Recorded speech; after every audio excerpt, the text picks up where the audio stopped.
يا أيها الذين آمنوا كتب عليكم الصيام كما كتب على الذين من قبلكم لعلكم تتقون. بسم الله الرحمن الرحيم. الحمد لله رب العالمين، والصلاة والسلام على أشرف الأنبياء والمرسلين نبينا محمد وعلى آله وصحبه أجمعين. In the name of Almighty Allah, the entirely merciful and the specially merciful. Dear viewers across the globe, I greet you with the best greeting that I have, that I learned, that I know of, the greeting of peace. Assalamu alaikum wa rahmatullahi wa barakatuhu. May peace be unto all of you. We do thank Allah subhanahu wa ta'ala from the bottom of our hearts for the guidance that He gave us, for the blessing of being Muslims, a blessing that we wish to share it with everybody on this planet, hoping that we all would get away and would get guidance from Almighty Allah. And this guidance, we are quite sure that it will lead us to paradise. Ameen, ameen. Welcome to this program, the Oasis of Ramadan. Welcome to this great month where we are expecting that our deeds, our good deeds, to be blessed and to be doubled and tripled, hoping that we would have mountains of blessings that would help us, inshallah, access paradise on the Day of Judgment. Ameen. Dear viewers, I remember that in the two previous episodes I covered a topic that's called Ubudiyyah, which is worshipping Allah subhanahu wa ta'ala the way He, and the focus is He wants us to worship Him, not the way that we want to worship Him. Because if it is we, that we are the masters, we become the masters. But we are the slaves, so that we should do it exactly as He wants us to do. I'm quite sure that this concept became very clear in our minds. And this, whenever we do anything in the ibadah, we require to present an evidence. When we are asked by Allah, what is your evidence in doing this? What is your evidence when you say such a thing? What is your evidence in raising your head up high, looking at the sky when you raise from the ruku' in the salah? What's your evidence? Do you have an evidence from the Holy Quran or from the tradition of the Prophet Muhammad sallallahu alaihi wasallam? This is a very serious matter. Unfortunately, until now, some Muslims don't take it as seriously as they should take it. Because if we know that, if the salah is not accepted, nothing of our deeds will be accepted. So therefore, the salah and the other ibadat should be done exactly as our beloved Prophet Muhammad sallallahu alaihi wasallam performed it, not as people who don't have knowledge speak. And therefore, it's not an excuse, it's not a valid answer to Allah subhanahu wa ta'ala when I say, I do such a thing because I have seen my parents doing this. And the Quran warned us many places, أَوَلَوْ كَانَ آبَاؤُهُمْ لَا يَعْقِلُونَ شَيْئًا وَلَا يَهْتَدُونَ.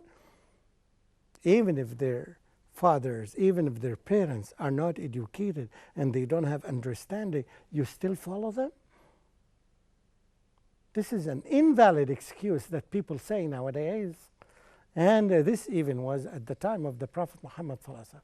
So I hope we learn this, that the evidence is from the Holy Quran or from the tradition of the Prophet Muhammad sallallahu alaihi wasallam. This became very common. Then I moved to the concept of توقيفية. العبادة is توقيفية, not اجتهادية. توقيفية is, as we learned it from the Prophet Muhammad sallallahu alaihi wasallam in his authentic traditions. This is the way that it is accepted.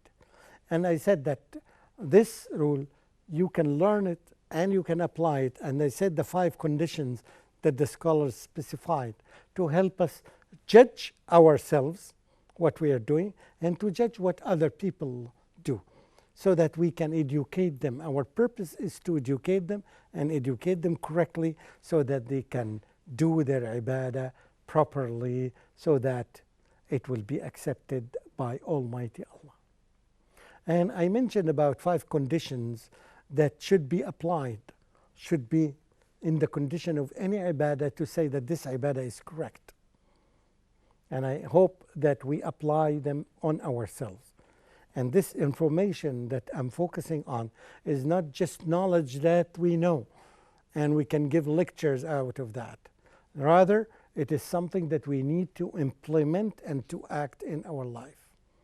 In any kind of ibadah that we do, in all the ibadats that we do, whether it's salah or siyam or zakat or hajj or umrah or making the shahada or even presenting anything to Allah subhanahu wa ta'ala and making a sacrifice, any kind of thing that we call is labeled as ibadah should have these 5 conditions. And we said that the time, the place, the how, and the how many, and the kind of the thing that you are doing. Okay?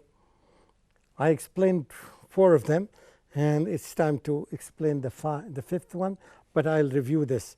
We said the time, every ibadah should be done in a specific time. Any kind of ibadah that we do should be specified in a specific time. For example, yes, we said that Hajj cannot be done in the month of Safar or Al-Muharram.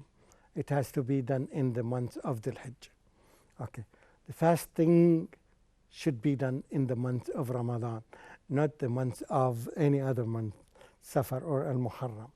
Yes, you can fast some of the days, of course, but the month of ibadah, of fasting, is the month of Ramadan. No, the place. The ibadah should be done in a specific place. For example, the ibadah of Hajj has a specific place to be done, which is Mecca, which is Al-Haram Al-Makki, in the area of Mecca, where this is where we perform. Not in Medina, not in Palestine, not in Cairo, not in Mexico. No, any place in the world other than Mecca, this is not the place of Hajj. Okay. The third one is how. How do we do this ibadah? For example, when we start tawaf, the Kaaba should be on our left hand side, and we start the tawaf. It should be on the left. The Kaaba should be on the left. If I do it while it is on the right, it's unacceptable, because this is how the Prophet Muhammad ﷺ did it. Every ibadah, it's a very serious matter, and it teaches Muslims to be how to be accurate and how to be precise in all his ibadahs. Right. And the 4th one is how many rounds we do in tawaf. 7 rounds, not 8 rounds. How many rounds we do in sa'i. We do it 7 times. 1 time is from Safa to Marwa, because we found some people, unfortunately, doing from Safa to Marwa and Marwa to Safa. They think that this is 1 round. These are 2 rounds. And that's why how the Prophet Muhammad ﷺ did it is the way that we should do it exactly as him. And then the last one is what kind? What kind? Okay? Let's say we are in the month of Ramadan, and close to the end of the month of Ramadan, we want to pay Zakat al-Fitr. Zakat al-Fitr, that is supposed to be paid before Salat al-Eid. Okay. What kind of sadaqah, zakat, that we present on that day? Do we offer money? What did the Prophet ﷺ do? The Prophet ﷺ taught us that this zakat should be made from the food of the people of the country. It should be presented in a form of food. If the main food of the country is wheat, so it should be done in wheat.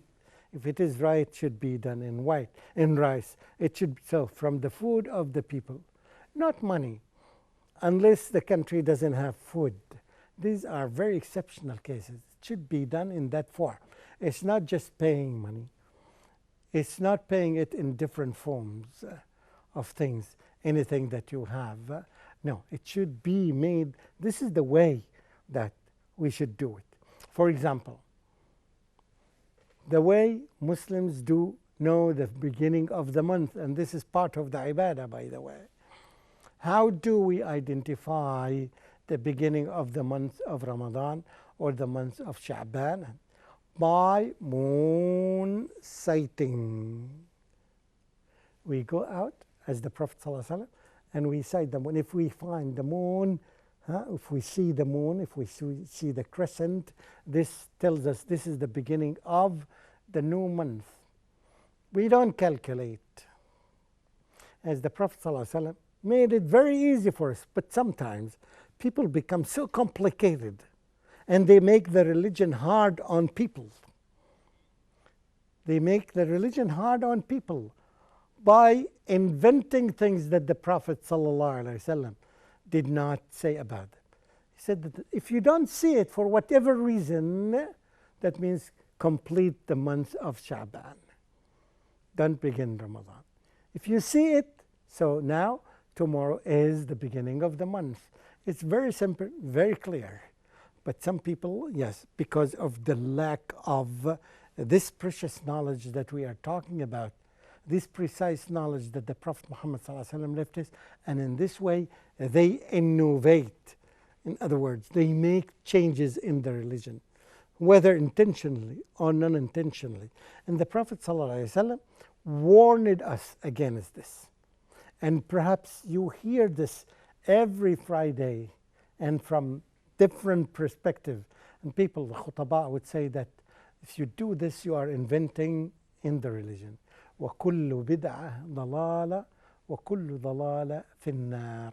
This is an innovation in the religion. You are asked to make innovations in other things, in technology and all other areas of life, but not in the religion, because this religion is only owned by Allah. Nobody can change anything in it. So it's a very serious matter, but still people don't have the understanding that an average Muslim should have. And therefore, we spread this and we try to teach this, hoping that Allah subhanahu wa ta'ala would open up our hearts to receive this precise knowledge that we learned from Allah and from His Messenger. وآخر دعوانا أن الحمد لله رب العالمين والسلام عليكم ورحمة الله وبركاته.